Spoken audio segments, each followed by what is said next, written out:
اعوذ باللہ السمیع العلیم من الشیطان اللعین الرجیم بسم اللہ الرحمن الرحیم الحمد للہ الذی لا یشبہ المخلوقین الذی ارسل الانبیاء لہدایت الناس اما بعد فقد قال اللہ الحکیم فی محکم کتابہ المتین وہو اصدق القائلین بسم اللہ الرحمن الرحیم قل لمن ما فی السماوات وما فی الارض قل للہ کتب علی نفسہ الرحمہ لیجمعنکم یوم القیامہ۔ عزیزان محترم، سامعین گرامی قدر، سورہ مبارکہ انعام کی آیت نمبر 12 کی تلاوت کا شرف حاصل کیا۔ ارشاد رب العزت ہو رہا ہے کہ قل لمن ما فی السماوات و ما فی الارض، اے حبیب آپ کہہ دیجئے لمن ما فی السماوات و ما فی الارض، کس کے لیے ہیں زمین اور آسمان میں جو کچھ ہے وہ کس کے لیے ہے، یعنی کس کی ملکیت ہے جو کچھ زمین اور آسمانوں میں ہے۔ اور پھر خدا نے خود جواب دیا قل للہ، یہ ملکیت صرف اور صرف اللہ کی ہے۔ اور کون ہے پروردگار؟ اپنا تعارف خدا نے کروایا اس سورہ مبارکہ انعام کی آیت نمبر 12 میں۔ کتب علی نفسہ الرحمہ، کے پروردگار نے اپنے اوپر لازم کر لیا ہے، اپنے اوپر واجب کر لیا ہے رحمت کو، تاکہ تمہیں جمع کر سکے قیامت کے دن۔ رحمت پروردگار، اور اس حوالے سے گفتگو عشرہ رحمت، ماہ مبارک رمضان کا پہلا عشرہ رحمت، اور آج ہم ماہ مبارک کی 9ویں رمضان کی شب، 9ویں رمضان اور 10ویں رمضان کی شب میں گفتگو کر رہے ہیں کہ پروردگار عالم نے ارشاد فرمایا کہ پروردگار نے اپنے اوپر رحمت کو لازم کر لیا ہے۔ قرآن کی آیات کا مطالعہ کریں تو پروردگار کی رحمت مختلف انداز سے نظر آتی ہے۔ کبھی ارشاد فرمایا کہ پروردگار کی رحمت ان رحمت اللہ قریب من المحسنین، کہ رحمت پروردگار محسنین سے نزدیک ہے، یعنی دائرہ تنگ کر دیا، بہت مخصوص افراد کے لیے اپنی رحمت کو بیان کیا کہ میری رحمت صرف محسنین کے لیے ہے۔ ایک بار رحمت کو مخصوص کر دیا محسنین کے لیے، رحمت خاص پروردگار ہے جو ہر ایک کو نہیں ملے گی، صرف اور صرف محسنین یعنی احسان کرنے والے، عمل حسن کرنے والوں کو ملے گی۔ اور قرآن کا بڑا عجیب انداز ہے کہ جب گفتگو کرتا ہے تو بڑے اچھے انداز میں مطالب کو پہنچاتا ہے پروردگار، اور کیا فصاحت و بلاغت ہے کہ پروردگار جب ذکر کرتا ہے عمل کرنے والوں کا تو چند عاملین کا ذکر کرتا ہے۔ کبھی کہا عمل صالح کرنے والے، کبھی کہا عمل بر کرنے والے بار بن جاتے ہیں، اور کبھی کہا عمل حسن کرنے والے محسن بن جاتے ہیں۔ یہ رحمت ہر ایک کے لیے نہیں ہے، یہ رحمت صرف اور صرف محسنین کے لیے ہے، کہ جو محسن ہیں ان کے لیے رحمت پروردگار ہے۔ اور پھر ارشاد رب العزت ہوا دوسری آیت کے اندر رحمتی وسعت کل شیء، میری رحمت ہر چیز کو گھیرے ہوئے ہے۔ بڑا ہی عجیب انداز، خدا کی قسم قرآن کی فصاحت و بلاغت، کیا فصاحت و بلاغت ہے کہ رحمتی وسعت کل شیء، میری رحمت ہر چیز کو گھیرے ہوئے ہے، ہر چیز پر حاوی ہے۔ لیکن کیا یہ رحمت سب تک پہنچے گی؟ اس آیت نے پھر تخصیص کر دی، پھر مخصوص کر دیا رحمت کو۔ فَسَأَكْتُبُهَا، میں اس رحمت کو واجب کر دوں گا، کس کے لیے؟ لِلَّذِينَ يَتَّقُونَ، کہ جو تقوی اختیار کرے گا۔ یہ دو آیت، ان دو آیتوں میں ایک بات کا اعلان کیا، ایک بات کو پروردگار نے سمجھا دیا کہ میری ایک رحمت خاصہ ہے جو ہر ایک کے لیے نہیں ہے. اس رحمت خاصہ میں صرف وہی افراد داخل ہوں گے کہ جن کے اندر شرائط پائی جائیں گی.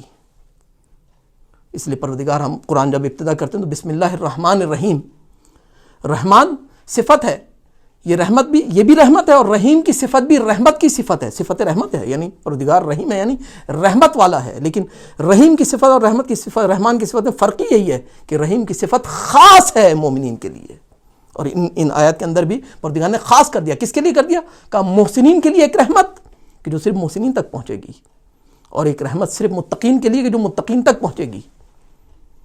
دو گروہوں کا تذکرہ کیا، کہا رحمت مخصوص ان کے ساتھ، اور مختلف انداز میں مختلف گروہوں کے ساتھ رحمت کو مخصوص کیا. لیکن جب ذکر آیا ماہ مبارک رمضان کا تو یہاں پر رحمت کو کسی ایک خاص طبقے کے ساتھ مخصوص نہیں کیا کہ رحمت متقین کے لیے ہے، رحمت مومنین کے لیے ہے، رحمت محسنین کے لیے ہے، رحمت صالحین کے لیے. کہ نہیں، میری رحمت کے دروازے ماہ مبارک رمضان میں اپنے تمام بندوں کے لیے کھل جاتے ہیں، سب کے لیے کھل جاتے ہیں، کسی ایک کے ساتھ مخصوص نہیں رہتے. میری رحمت اگرچہ بعض مقامات پر خاص ہے لیکن ماہ مبارک رمضان میں خاص نہیں ہے، بلکہ رحمت کے دروازے سب کے لیے کھل جاتے ہیں. اس لیے عبداللہ ابن عباس رسول خدا کی خدمت میں پہنچے اور رحمت پروردگار کے حوالے سے سوال کیا. جب سوال کیا تو عبداللہ ابن عباس سے رسول خدا نے کہا، اے عبداللہ ابن عباس، جانتے ہو کہ پروردگار جب ماہ مبارک رمضان کی ابتدا ہوتی ہے، چاند نظر آتا ہے تو پروردگار اپنے فرشتوں کو حکم دیتا ہے، میرے فرشتوں میری رحمت کے دروازوں کو کھول دو، آسمان کے دروازوں کو کھول دو. پھر مزید ارشاد فرماتا ہے پروردگار، اے میرے بندوں، اے ملائکوں، اے فرشتوں، اے میرے ملک مقرب، سب فرشتوں کو آواز دیتا ہے. کہیں ایسا نہ کوئی میرا بندہ مجھے پکارے اور میں اس کی اجابت نہ کروں. نہیں، کوئی ہے ایسا اس ماہ مبارک کے اندر کہ جو مجھ سے مناجات کرے، میں اس کے قلب کے نزدیک آ کر اس سے بات کروں. میں کسی کو رد نہیں کروں گا. اس ماہ مبارک میں کوئی بھی ہو جو مجھ سے مناجات کرے. کوئی ہے سائل جو میرے دروازے کو کھٹکھٹائے اور میں اس کو اپنی آغوش رحمت میں نہ لوں؟ کوئی ہے میرا بندہ کہ جو رات کی تاریکی میں سجدے میں سر رکھ کے کہے سبوح قدوس رب الملائکۃ والروح، اور مجھے پکارے اور میں اس کا جواب نہ دوں؟ اے میرے فرشتوں، آسمان کے دروازے کھول دو سب کے لیے. اور فرشتے آسمان کے دروازے کھول دیتے ہیں، اور اس انداز سے کھولتے ہیں کہ اول ماہ مبارک رمضان کو جو دروازہ کھلتا ہے وہ عید الفطر تک کھلا رہتا ہے. پروردگار انتظار کرتا ہے اپنے بندے کا. اور کس کا انتظار کرتا ہے؟ سب سے زیادہ انتظار حضرت عیسیٰ سے خطاب کیا پروردگار نے کہ مجھے اپنے اس بندے کا انتظار ہے کہ جو گنہگار بندہ ہے. کہا پروردگار تو گنہگار بندے کا انتظار کر رہا ہے، جو معصیت کر رہا ہے اس کا انتظار کیا؟ کہ ہاں مجھے اسی بندے کا انتظار ہے، کیونکہ مجھے اس بات کی امید ہے کہ یہ بندہ پلٹ کر میری بارگاہ میں آ جائے. اور پھر ارشاد فرمایا پروردگار نے حضرت عیسیٰ کہ اے عیسیٰ، اگر یہ لوگ جان لیتے، یہ معصیت کار بندے جان لیتے کہ میں کتنا اشتیاق رکھتا ہوں، مجھ میں کتنا شوق ہے کہ میں اپنے گناہگار بندے کو اپنی بارگاہ میں پلٹتا ہوا دیکھوں، تو یہ بندہ میرے شوق کو دیکھ کر مر جاتا. اس بندے کو کاش کہ میرے شوق کا پتہ ہوتا. تو رحمت پروردگار اس ماہ کے اندر سب کے لیے عمومی. اس لیے اللہ کے نبی نے ارشاد فرمایا، شعبان کا آخری جمعہ اللہ کے نبی ممبر پر گئے اور کہا، ایھا الناس، اے لوگوں، قد اقبل الیکم شہر اللہ، تمہاری طرف ماہ مبارک کے پروردگار کا مہینہ آ رہا ہے. کس طرح سے آ رہا ہے؟ کیا لے کر آ رہا ہے؟ یہ مہمان جو ہمارے گھروں میں آیا ہے ماہ مبارک رمضان، کیا لے کر آیا ہے؟ برکت لے کر آیا ہے. 1 مغفرت لے کر آیا ہے. 2 رحمت لے کر آیا ہے. 3 چیزیں لے کر آیا ہے، اللہ کے نبی نے بیان فرمائی. آئیے 3 جملوں ان کی وضاحت ہو جائے تاکہ بات مکمل ہو جائے. برکت کہتے کسے ہیں؟ رحمت پروردگار کا اندازہ کیجئے کہ یہ عشرہ رحمت جو چل رہا ہے اس میں پروردگار کی رحمت کہاں پر ہے؟ برکت کہتے کسے ہیں؟ برکت لغت کے اندر اس زمین کے اس حصے کو کہا جاتا ہے کہ جہاں پر تھوڑا سا گودال، تھوڑا سا گڑھا ہو، بارش برستی ہے اور برسنے کے بعد اس گڑھے کے اندر پانی جمع ہو جاتا ہے اور آہستہ آہستہ یہ پانی جذب ہو جاتا ہے. جب جذب ہو جاتا ہے تو اس زمین کے اندر اگر ایک بیج ڈالا جائے اس زمین کے اندر اتنی صلاحیت آ جاتی ہے کہ یہ اس ایک بیج کو اپنے سینے میں لے لے اور لے کر 70 کر کے واپس کرے دوبارہ. یعنی برکت اس مقام کو کہا جاتا ہے جہاں پر ایک لیا جائے اور 70 واپس کیے جائیں. اسی لیے شہزادی کونین کا ایک نام تھا مبارکہ، جن کی نسل بھی بابرکت تھی، جن کا کلام بھی بابرکت تھا، جن کا وجود ہی بابرکت تھا، جن کے ہر طرف برکت ہی برکت تھی، جہاں رخ کر دیتی تھی وہاں برکتیں آ جاتی تھیں. اس لیے برکت کہا گیا. برکت یعنی جب ایک لیا جائے 70 واپس کیے جائیں. ماہ مبارک رمضان برکتوں کا مہینہ ہے. برکت یعنی اے انسان تو اس مہینے کے اندر ایک عمل انجام دے گا، ایک عمل انجام دے گا، تو ایک عمل کے حوالے کر دے، خدا اس ایک عمل کو 70 گنا کر تیرے حوالے کرے گا روز محشر. ایک عمل کرے گا. اس لیے برکت دیکھیے کس طرح سے برکت نظر آئی ہے کہ عام میں سوتے رہیے کچھ نہیں پتا، موبائل جائیے، عام مہینوں میں جاگتے رہیے کوئی فرق نہیں پڑتا، لیکن یہ مہینہ جب آتا ہے تو اپنے ساتھ ایسی برکتیں لے کر آتا ہے کہ پروردگار ارشاد فرماتا ہے میرے روزہ دار ہیں، میرے صائم، تو نے میرے لیے روزہ رکھا، بھوک اور پیاس کو تحمل کیا، میرے حرام کی ہوئی چیزوں کو جن کو روزے میں کھانا، جن کو روزے میں انجام دینا حرام ہے، ان سے دوری اختیار کی میری خاطر. اب تیرا سونا سونا نہیں رہے گا، تیرا سونا عبادت بن جائے گا. اللہ اکبر. یہ روزہ دار سو جائے تو عبادت بن جائے، اور جاگ کر اگر عبادتیں کرے تو کہ عبادتوں کی منزل کہاں ہوگی. یہ سو جائے تو عبادت ہے. اس مہینے کے اندر سونا عبادت ہے، اور اگر یہی روزہ دار جاگ جائے اور جاگ کر مصلی عبادت پر آ جائے تو عبادتیں کہاں ہوں گی. یہ ہے برکت، یہاں پر عبادتیں اس منزل پر پہنچ جاتی ہیں. اے روزہ دار تو سانس لیتا ہے، تیری ہر سانس ہم تسبیح بنا دیں گے، ہر سانس تیری تسبیح بن جائے گی. اور اس مہینے کے اندر تو جو دعا مانگے گا، کوئی قید نہیں ہے روایت کے اندر، جو دعا مانگے گا اس کو ہم قبول کریں گے اپنی بارگاہ میں. یہ ہے برکت کہ بندہ مومن ایک نیکی کرے اور اس کو حوالے کر دے پروردگار کے اس ماہ کے اندر، پر اس کو ایک نیکی نہیں 1000 گنا. بعض روایت کے اندر بڑا عجیب لہن ہے روایت کا کہ الفا یعنی 1 ملین 10 لاکھ تک ایک نیکی کو برابر کر کے دے گا پروردگار. پروردگار کی رحمت جوش میں آتی ہے، اور پروردگار کی رحمت تو رستہ تلاش کرتی ہے کہ بندہ کسی طرح سے آئے میری رحمت میں شامل ہو جائے. پروردگار تو چاہتا ہے کہ کسی طرح سے گناہگار بندے آ جائیں. پروردگار نہیں چاہتا کہ کوئی بندہ رہ جائے. اپنے دروازوں کو کھولتا ہے، بہانے تلاش کرتا ہے کہ معصیت کار بندہ، گناہگار بندہ مغفرت حاصل کر دے. تو یہ ہے برکت کہ جہاں پر برکتیں ملتی ہیں انسان کو. سونا عبادت بن جاتا ہے، جاگنا عبادت بن جاتا ہے، ایک ایک قدم پر عبادتیں ہیں. آپ روز کے ثواب پڑھیے. ماہ مبارک رمضان کے عبداللہ ابن جبیر کی روایت، جس میں ابن عباس نے عبداللہ ابن جبیر کو بتایا کہ رسول خدا نے کیا کیا ثواب بتائے. پہلے روزے کا ثواب کہ ہر قدم پر پروردگار تمہیں 70,000 عابدوں کا ثواب. دوسرے روزے کا ثواب، تیسرے روزے کا ثواب، ہر روز ثواب بڑھتا ہے. یہ ہے برکت اس ماہ مبارک رمضان کی کہ جہاں پر ثواب بڑھ رہا ہے. کوئی لینے والا ہو، کوئی لینے والا ہو. اور پھر ارشاد فرمایا کہ برکت لے کر آیا اور مغفرت لے کر آیا ہے.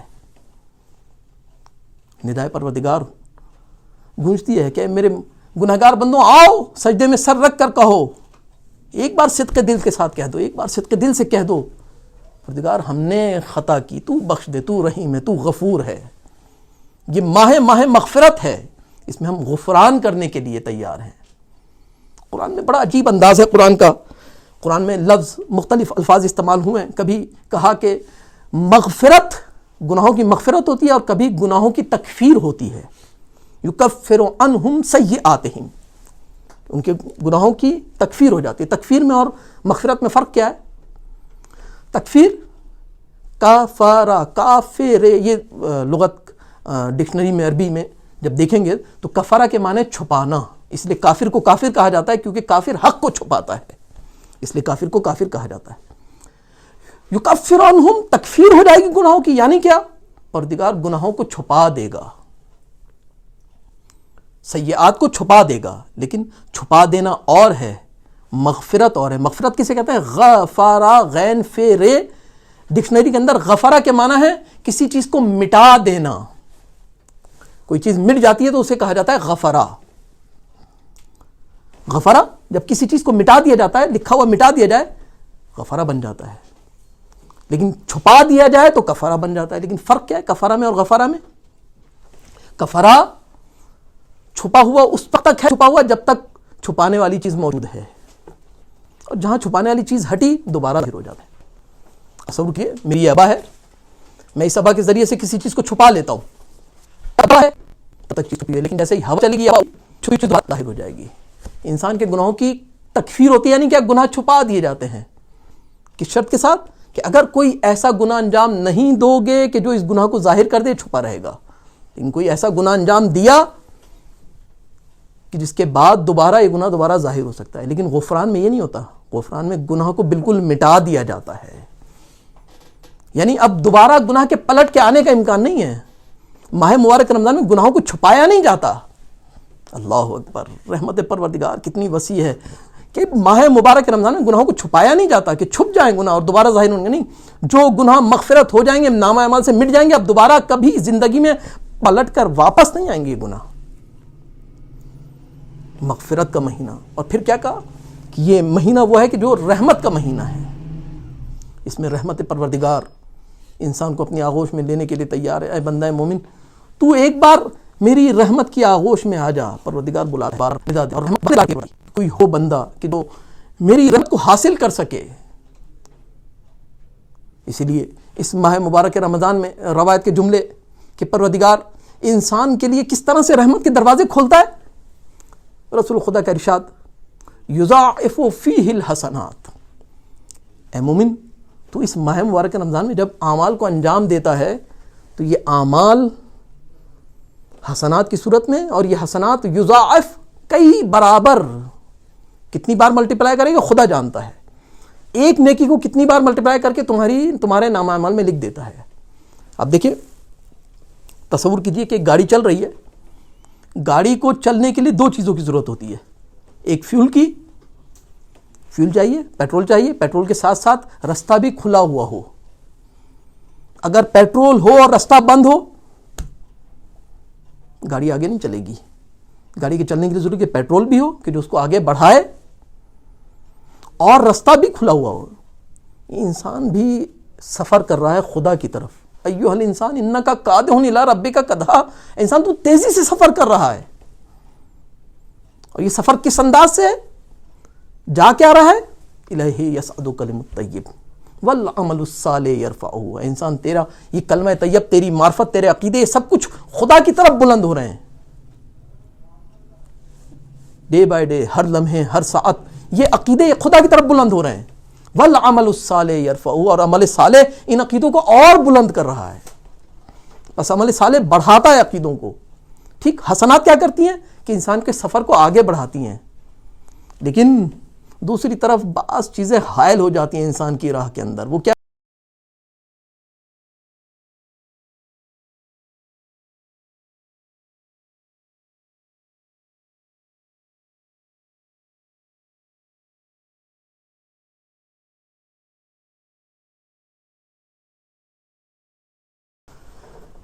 دعائے کمیل کے اندر اور بڑا اچھے انداز میں انسان کی نفسیات بتایا، انسان جب اس کی راہ میں حائل ہوتی ہیں۔ قعدت بی اغلالی، قعدت بی اغلالی، اے خدا میں تیری راہ میں آگے آنا چاہتا ہوں۔ انسان کی زبان سے ترجمہ نہیں کر رہا ہے نا خدا۔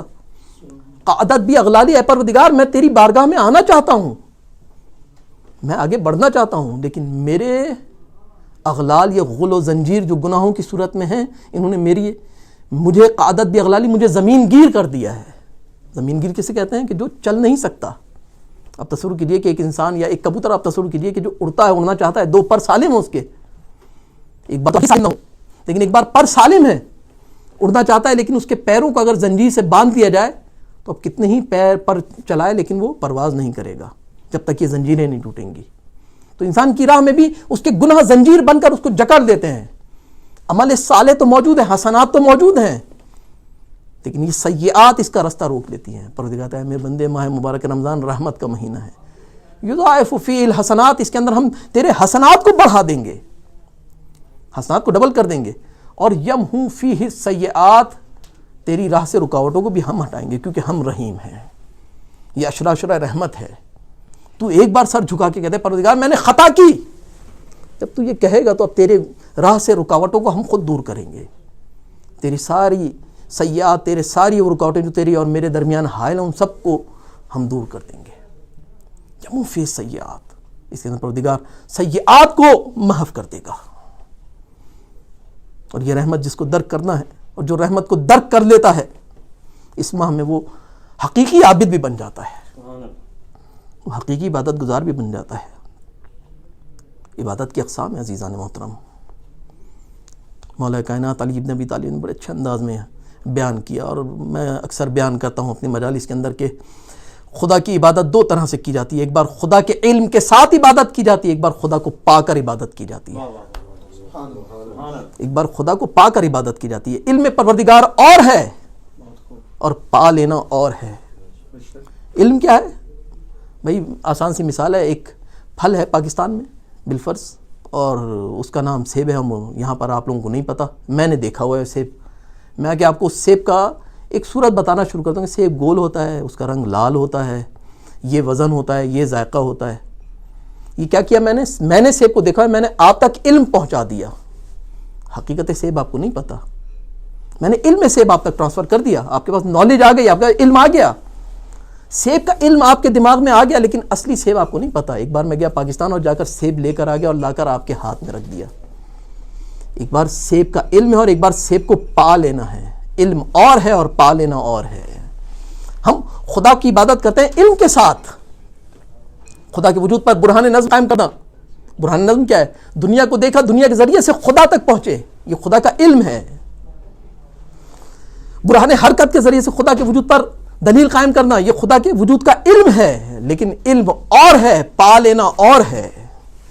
علم کے ساتھ عبادت کرنا اور ہے، پا کر عبادت کرنا اور ہے. اور یہ پا کر عبادت وہی کر سکتا ہے جو مصلی عبادت پر آ کر یہ کہے اے پروردگار، علی اس خدا کی عبادت ہی نہیں کرتا جس کو پا نہ لے.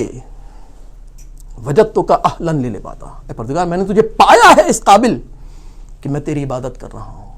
اور جہاں پر خدا کو پا لیتا ہے انسان، وہیں پر عبادت عاشقانہ بن جاتی ہے. توجہ چاہوں گا، عبادت عالمانہ جب تک رہتی ہے تو عبادت تاجرانہ رہتی ہے.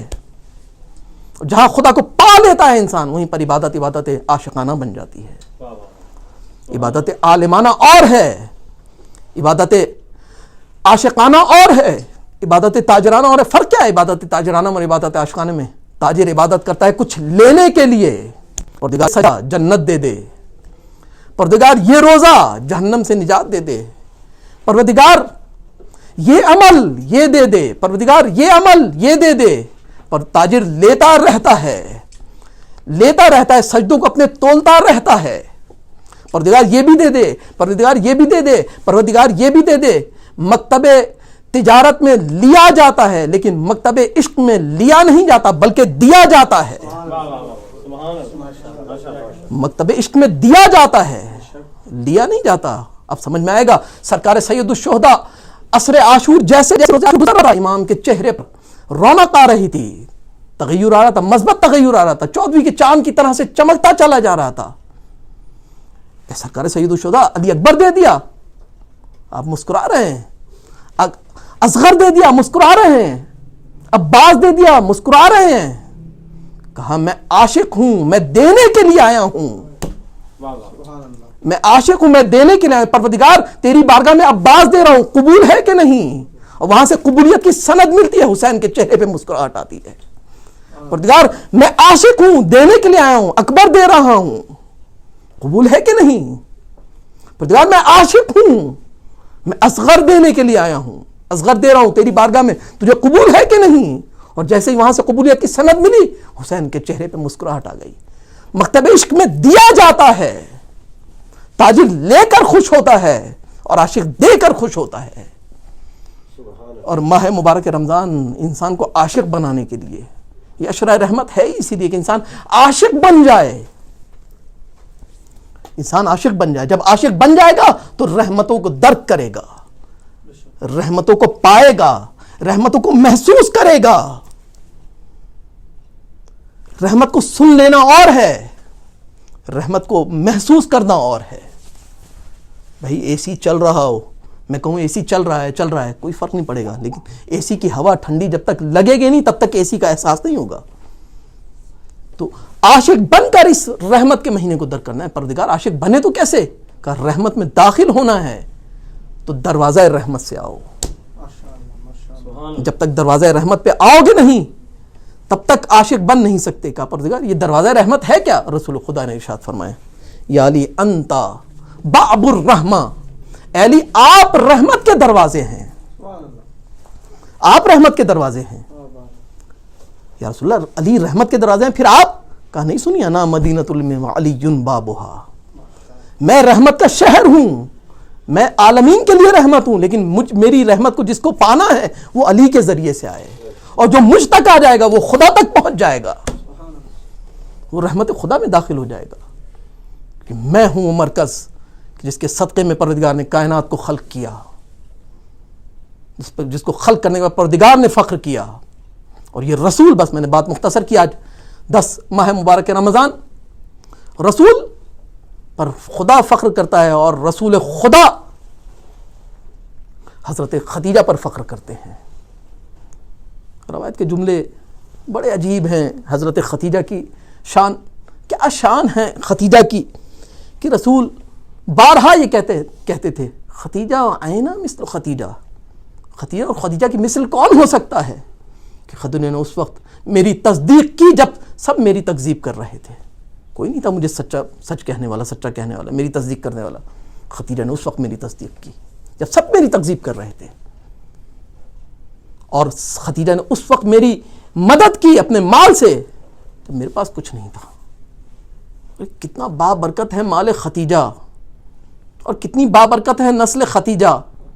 جب مال لگا دین کے اندر تو دین پروان چڑھ کے آج تک ہمارے پاس ہے موجود، اور نسل خدیجہ آج تک موجود ہے، چاہے پردہ غیبت میں کیوں نہ ہو. یہ ہے برکت جو نظر آتی ہے. اسی لیے خدیجہ کی عظمت اتنی بلند کہ رسول خدا اتنی محبت کرتے تھے کہ جب پہنچے ہیں تعارف کروانے کے لیے امام حسن و امام حسین کا، وہاں جہاں اور تعارف کروائے وہاں پر یہ بھی کہا ان جدتہما خدیجہ، جان لو یہ 2 بچے کون ہیں، ان کی جدہ خدیجہ تھیں. یہ عظمت خدیجہ ہے. اور عظمت خدیجہ سنیں گے، بڑی عجیب انداز، بڑا عجیب انداز. حضرت آدم سے تذکرہ ہے حضرت خدیجہ کا. حضرت آدم علیہ السلام نے جب کو خلق کیا اور خلق کرنے کے بعد تذکرہ ہوا، حضرت آدم کی گفتگو ہوئی تو کہا میں سارے بشر کا سید ہوں، تمام آدمیوں کے لیے سید ہوں، تمام بنی آدم کے لیے سید ہوں، الا رجل نبی، سوائے اس رجل کے کہ جو میری نسل میں آنے والا ہے وہ نبی ہوگا. اور پھر رسول کا تذکرہ، اور رسول کے تذکرے کے بعد رسول کی پہچان کروائی تو حضرت خدیجہ کے ذریعے سے. کہا کہ وہ رجل، وہ نبی کون ہوگا؟ کشف الغمہ میں روایت موجود. کہا وہ رجل، وہ نبی کون ہوگا؟ کہا اس کی زوجہ اس کا ساتھ دینے والی ہوگی، اس کی زوجہ اس کی خدمت گزار ہوگی. اور کیسی خدمت کی خدیجہ نے، تاریخ بتاتی ہے. غار ہرا، جو حضرات مکے گئے، جو نہیں گئے خدا ان کو جانا نصیب کرے، اور جو گئے ہیں وہ جانتے ہیں کہ غار ہرا کتنی اوپر ہے. رسول جب عبادت کرنے کے لیے جاتے تھے تو خدیجہ دن میں 2 بار کھانا لے کر اس غار ہرا میں جاتی تھی. کھانا لے کر رسول کی خدمت میں پہنچتی تھی اور رسول کو کھانا دے کر پھر واپس آتی تھی. ہر انداز سے خدیجہ نے خدمت کی ہے رسول کی، ہر انداز میں. اور یہ خدمت اتنی بھائی خدا کو کہ خدا کا سلام عام سلام نہیں ہے. خدا کا سلام آتا ہے انبیاء کے اوپر، خدا کا سلام آتا ہے ملائک کے اوپر. خدا نے نوح پر سلام کیا قرآن کے اندر، خدا نے ملائکہ پر سلام کیا، لیکن کسی اگر ہستی پر سلام کیا اس کائنات میں تو حضرت خدیجہ ہے. مادر زہرا کے اوپر سلام کیا ہے. اور کس انداز سے سلام کیا ہے کہ جب جبرائیل آتے ہیں وہی لے کر اور رسول سے کلام کرتے ہیں تو اس کے بعد رسول خطاب کرتے ہیں جبرائیل سے، اور جبرائیل کہتے ہیں کہ یا رسول اللہ، اللہ کا سلام آپ پہنچا دیجئے خدیجہ تک. سلام خدا خدیجہ کے لیے. اور رسول فرماتے ہیں کہ جب میں معراج پر گیا اور معراج سے جب واپس آ رہا تو میں نے جبرائیل سے کہا جبرائیل، اللہ کا حاجہ، کیا کوئی حاجت ہے تمہاری؟ ہینا رجعت قلت لجبرائیل، جب میں پلٹ کے آ رہا تھا، معراج سے واپس آ رہا تھا، سفر معراج کا مکمل ہو گیا، اس کا جب میں پلٹ کر آ رہا تھا، اللہ کا حاجہ، کوئی حاجت ہے؟ کہا یا رسول اللہ بس ایک حاجت ہے. کیا حاجت ہے؟ میرا سلام خدیجہ کو پہنچا دیجئے. میرا سلام ختیجہ کو پہنچا دیجیے. کیا منزلت ہے اس بی بی کی, اور کتنی مظلومہ بی بی ہے کہ قریش نے تنہا چھوڑ دیا اس بی بی کو. آخری ایام شہزادی کو بس ایک فکر ہے, وہ اپنی بیٹی کی فکر ہے. بلائے اسما کو کہ اسما میں تو دنیا سے چلی جاؤں گی, لیکن میری بیٹی, میں دیکھ رہی ہوں قریش کی عورتوں کی حالت کہ جب میرے پاس نہیں رہتی میری بیٹی کا کیا سکتے ہیں. اسما یہ وعدہ کرو کہ جب میری بیٹی پر مشکل وقت آئے گا تو تم ساتھ دینا. اور رسول اللہ آخری وقت جب آیا ہے نا تو ایک بار زہرا کو بلایا, کتنی باشرف بی بی ہے, ایک بار اپنی چھوٹی سی بیٹی کو بلایا اور گلے لگا کر لبوں کو چوم کر کہا زہرا میری بیٹی اپنے بابا سے کہہ دیجئے کہ مجھے بہت خوف آ رہا ہے قبر سے, اپنا پیراہن مجھے دے دیجئے تاکہ میں اس پیراہن کو لے کر اپنے ساتھ دفن ہو جاؤں, مجھے دفن کرتے اپنا پیراہن دے دیں. اور زہرا نے جب بابا سے کہا تو رسول خدا نے گریہ کیا, اور گریہ کرنے کے بعد جب زہرا ختیجہ دنیا سے گئی ہے نا ایک بار, تو جانے کے بعد زہرا کو گلے لگایا, رسول خدا نے گلے لگا کر گریہ کیا اور بیٹی کو تسلی دی, بیٹی کو دلاسا دیا. میں کہوں گا زہرا آپ بیٹی ہیں نا, ارے آپ کی ماں کا جب انتقال ہوا تو آپ کے بابا آپ کے سر پر موجود تھے. ارے ہاں والدین کا انتقال ہو جائے, کسی ایک کا انتقال ہو جائے تو دوسرا بڑھ کر گلے لگا لیتا ہے. ارے بیٹیوں کو تو بہت آس ہوتی ہے نا کہ ماں آگے بڑھ جائے گی, باپ آگے بڑھ جائے گا. زہرا آپ کے بابا آگے بڑھ گئے, بڑھ کر آپ کو گلے لگا لیا. لیکن آئیے کربلا میں آئیے کہ حسین کی 4 سالہ بیٹی, ارے جب حسین شہید ہوئے ایک بار دائیں دیکھا, ایک بار بائیں دیکھا, ارے کوئی آئے گا تسلی دینے کے لیے, آئے صحیح لیکن تسلی دینے کا انداز بڑا عجیب تھا. ارے تماچوں کی بارش, دروں کی بارش, سکینہ کو اس انداز سے تسلی. اللہ ولعنت اللہ علی القوم الظالمین. پروردگارہ ہماری اس قلیل سی عبادت کو اپنی بارگاہ میں قبول و منظور فرما. پروردگارہ کوئی غم نہ دے سوائے غم حسین کے.